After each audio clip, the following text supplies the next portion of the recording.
एक बार की बात है। एक लड़का एक बाबा के पास जाता है। वह लड़का अपनी जिंदगी में बहुत परेशान था। घर की सारी जिम्मेदारियां उसी पर थी और इसी वजह से वह अपने आप को भी ज्यादा टाइम नहीं दे पाता था और बस दिन रात काम किया करता था। वो उसके सारे दोस्तों और उसके पूरे फैमिली वालों को भी टाइम नहीं दे पाता था। उसके जो सारे दोस्त थे वह घूमने जाया करते थे, लेकिन यह नहीं जा पाता था और उसकी मेंटल हेल्थ भी खराब हो रही थी। तो एक दिन वह एक बुजुर्ग बाबा के पास जाता है और उन्हें यह सारी बातें बताता है कि मैं बहुत परेशान रहने लगा हूँ, खुद को भी टाइम नहीं दे पा रहा हूँ और जब मैं खुद के लिए टाइम निकालने का सोचता हूँ तो मुझे अपनी जिम्मेदारियां याद आ जाती है।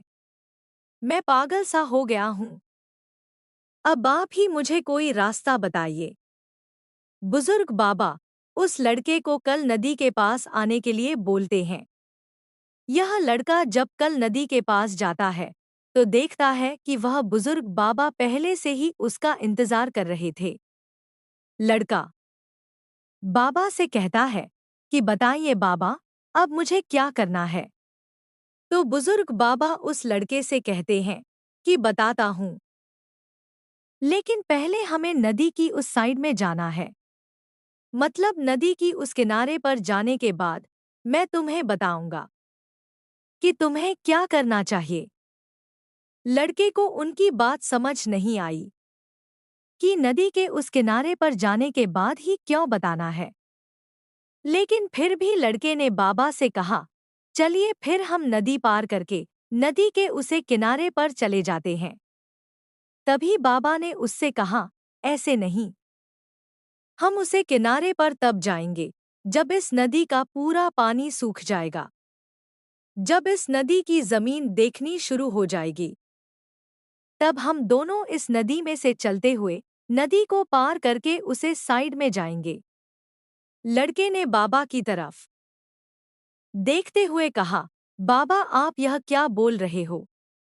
जब इस नदी का सारा पानी सूख जाएगा तब हम यह नदी पार करके उसे साइड में जाएंगे। तो शायद ऐसा कभी नहीं होगा, पर हम उस साइड में जा ही नहीं पाएंगे। यह बात बोलते हुए वह लड़का समझ गया कि बाबा उसे क्या कहना चाहते हैं। बाबा ने उसकी तरफ देखा और मुस्कुराते हुए कहा कि यही चीज मैं तुम्हें समझाना चाहता हूं कि तुम भी अपनी जिंदगी में यही सोच रहे हो कि जब मेरी सारी जिम्मेदारियां खत्म हो जाएगी तब मैं अपनी जिंदगी में एंजॉय करूंगा, तब अपने आप को टाइम दूंगा, तब मैं मजे करूंगा। तो ऐसा कभी नहीं हो सकता है, क्योंकि जिम्मेदारियां कभी भी खत्म ही नहीं हो सकती है। अब वह लड़का क्लियर तरीके से समझ गया था कि चाहे अमीर आदमी हो या गरीब, सबके ऊपर कुछ ना कुछ जिम्मेदारियां हैं और वह उन्हीं जिम्मेदारियां में से कुछ टाइम निकाल कर एंजॉय कर लेते हैं और इसे ही जिंदगी कहते हैं। तो दोस्तों, इस वीडियो में बस इतना ही। इसी तरह के वीडियो देखने के लिए चैनल को सब्सक्राइब करें। धन्यवाद।